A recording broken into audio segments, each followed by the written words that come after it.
The next stance we're going to go over is a fighting stance or a fighting horse stance. The way to determine the width of your fighting stance is you start from a neutral position. Put all the weight on one of your foot, usually it's your left leg, and you take your right and put the toe out and stretch it until it naturally falls in position.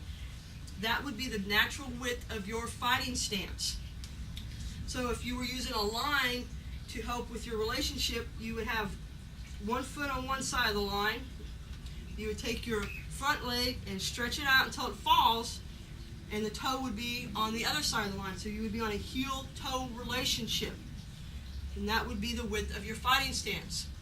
You don't want the stance too wide, otherwise when you go to move, you're going to have to bring the leg up to be mobile. If you're too short, you won't have any power to generate any of your strikes or kicks.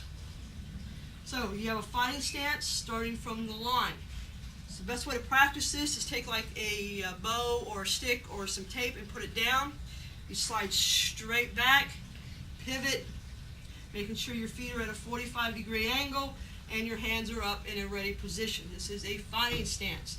You also have an open fighting stance where you're in a position to strike or kick or do a lunge punch. From here, you have your stance open. Your foot or your back foot, you're on the ball of it with most of the weight, about 60 to 70% of it. Heel's not off the ground, but it is ready to push. This way you can do right into your kicks or into your strikes.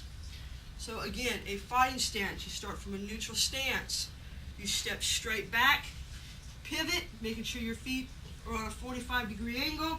You're on a heel-toe relationship, knees slightly bent like a horse stance, and hands are in a ready position. This is a fighting stance.